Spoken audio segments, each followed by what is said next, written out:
Hey there, guys.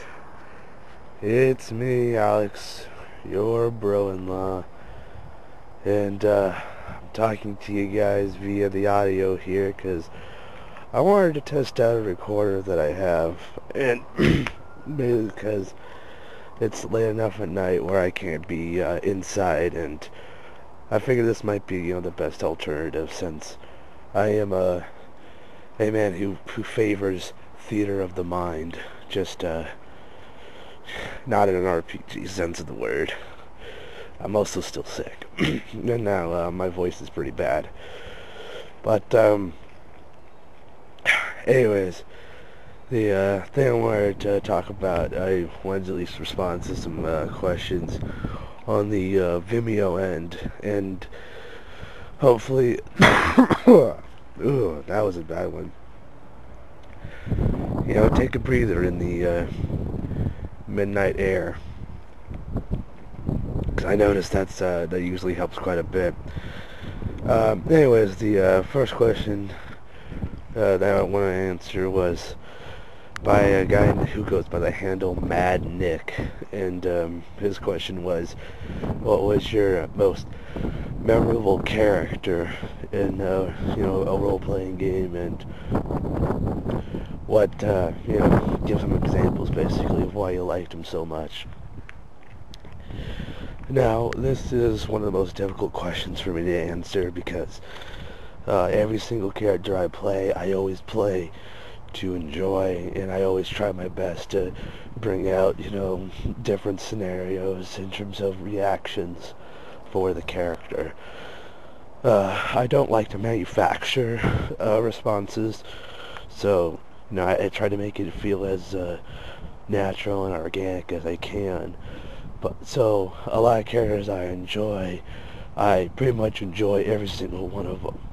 It's very hard to not have a memorable character, but if I had to, it would be the character that I played as an NPC in terms of a buddy. The players had to tag along with. It was on their own choosing. It was I was a game I was GMing where these two players were hired by the Archaeological Guild to recover precious artifacts, usually magical items, and they were only two players. So I said, well, if you need to, you can go down to the Fighters Guild to go to get some help. I basically said the guy who was in charge of the guild to suggest that in character, so it wasn't too much railroading. But they hired two NPCs, and it was, well, one was Clive Douglas, and he was a human archer. Basically both were fighter in terms of the 3.0 class lines, and the other one was another was a man-at-arms, just a swordsman with a shield. And the swordsman with the shield was Roy Kingston. And the idea behind the names was that they all had some sort of meaning attached to them that kind of represent a little bit of their personality. Like, Clive Douglas means like cliff dweller, basically, along those lines, where the idea is that he's kind of standoffish, likes to keep to himself. And then the other one was Roy Kingston, which means, Roy means king, and Kingston means son of king.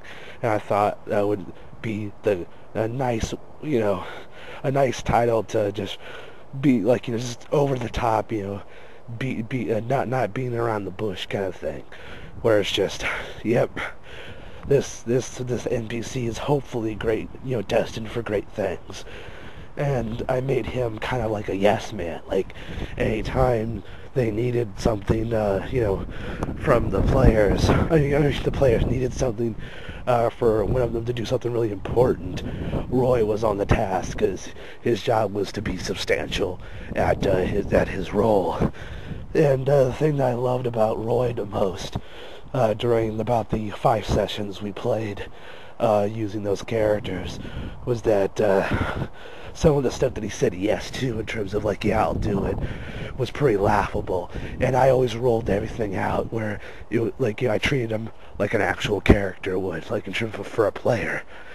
Where like one of the things that he did was he basically bull rushed a dungeon full of traps because we didn't have a trap finder, and they asked him to search for traps instead.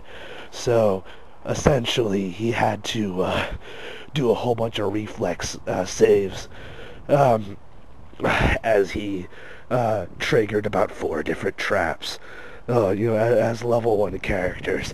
And that was pretty damn, in terms of die roll situations on how it happened. So I was able to explain. I roll my dice in the open, just the only thing I ever keep secret is maybe how much health a person would have. I don't usually tell the armor right away, but so yeah, I got to do that.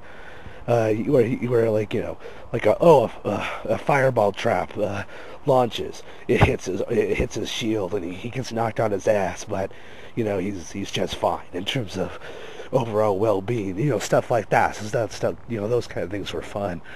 And the thing that was most memorable was when they were in a water, they were in the ocean searching for a treasure that was basically like on an office building, like modern day office building.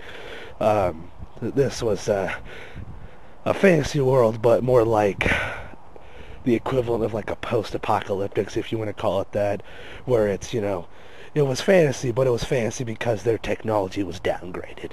And, the players didn't know, but it was, and that's why the Archaeology Guild was there to, try and find these things, to piece together the past. And so they were on this office building, and they were on the 3rd floor, investigating when this huge monster came up from the ocean side. And they went down to go, try and get to the boat. Well, basically, they asked, they ordered Roy to, get the boat now, and instead of him running down like a madman in terms of, running for the whole thing. I had him bash the window of the office building and jump off the 3rd story floor, with his shield out to try and, slam the fall. And this was, me using my semi-movie logic, because I remember how high of a foot drop you can do in reality before it actually impacts you, and like what you needed to do in order to, have the ripple effect not crush your person like the water's concrete. So he made the drop. I had to do the roll for for tumbling and such, and he succeeded. So it was, it happened. That was a badass scene. So yeah, overall, I would say Roy Kingston is my most memorable character that I had the fortune of having to roleplay. I just like that notion of a yes man who was just phenomenal at his job as being a yes man.